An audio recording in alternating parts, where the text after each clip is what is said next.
Hello my dear students. In the earlier module we have seen sums based on integration by parts. In this module also we will take some more sums based on integration by parts. Now the very first question here says evaluate the integral x sine square x dx. So let's copy the question. Now my dear students, by now I am sure you are well aware that sine square x cannot be integrated directly. We need to apply a suitable formula, and we very well know the formula. The formula for sine square x is 1 minus cos 2x upon 2. So let us write that.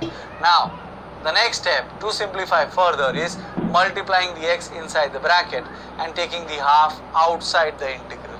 So that's half integral of x minus x cos 2x dx. That is nothing but half integral of x dx minus of integral of x cos 2x dx. Integral x is a fairly easy term. So let us write that half into, can I say integral x is x square by 2? So let us write x square by 2 minus of I1. Now what is I1 my dear students?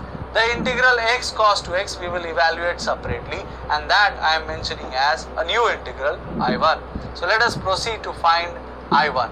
What is I1? Integral x cos 2x dx, and here is the list of the Lie terms. That is, we need to decide which one should be taken as u, which one should be taken as v, because we have product of two functions.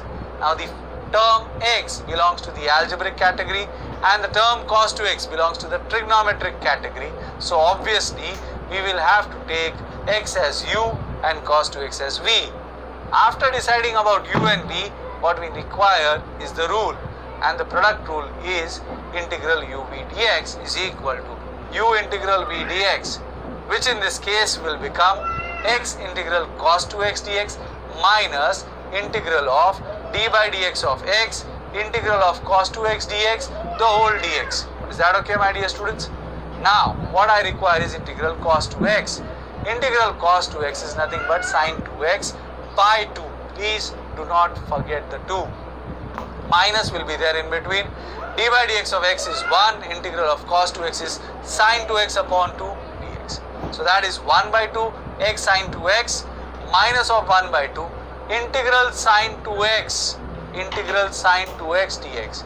Now x sine 2x by 2 is as it is, minus 1 by 2 as it is. Integral of sine 2x is minus of cos 2x by 2, and because integration is over, a plus c. Now let's rewrite this as x sine 2x by 2 plus of 1 by 4, because it is minus of minus. So plus of 1 by 4 cos 2x plus c. Now this is the value of I1, wherein we require the value of I. So what we will do is put this value of I1 in equation 1. So equation 1 had something like this: x square by 2, to be precise half of x square by 2 minus of I1.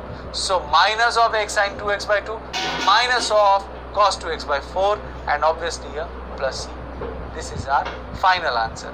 Or I may write one more step by multiplying the 2 inside to get x square by 4 minus of x sine 2x by 4 minus of cos 2x by 8 plus c. This is our final answer now.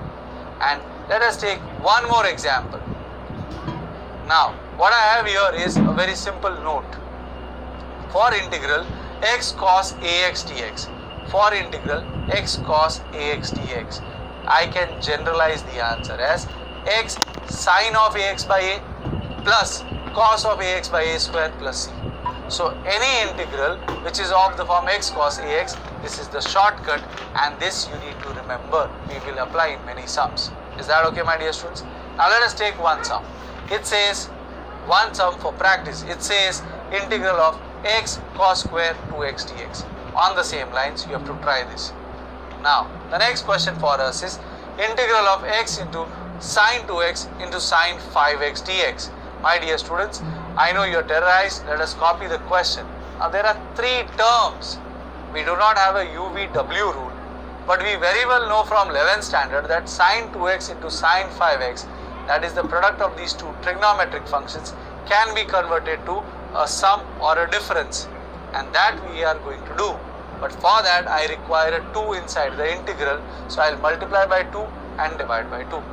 Now if I read the terms inside the integral, it is like x into 2 times sine 2x sine 5x, which is something like 2 sine a sine b.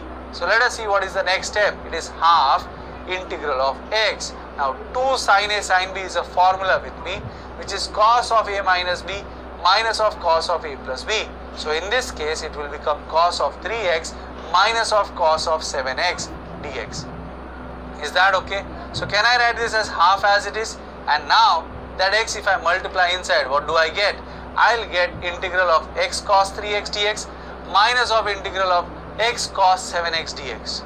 Now obviously I will not be evaluating them together, so let us write I is equal to half of I1 minus I2, where I1 and I2 are the two integrals respectively x cos 3x and x cos 7x. Let us see how to evaluate. So I is assumed as half of I1 minus I2, and I1, what is the integral I1? We have already seen the shortcut x cos ax, and in this case I have I1 as x cos 3x. So can I say a in this case is 3? So as per the shortcut, the answer to this sum will be x sin 3x by 3 plus cos 3x by 9, and obviously a constant, so plus c1. Likewise for I2, can I say the value of a is nothing but 7?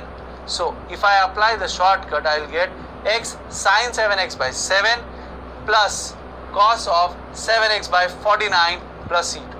Now my dear students, this is not to be done in the college exam or in the board exam. This is only for your practice. I am solving by a shortcut. Now what I need to do is just open the brackets and simplify. So what we will write in the final answer is half of x sin 3x by 3 plus cos 3x by 9 minus of x sin 7x by 7 minus of cos 7x by 49 plus c, where c is nothing but c1 minus c2.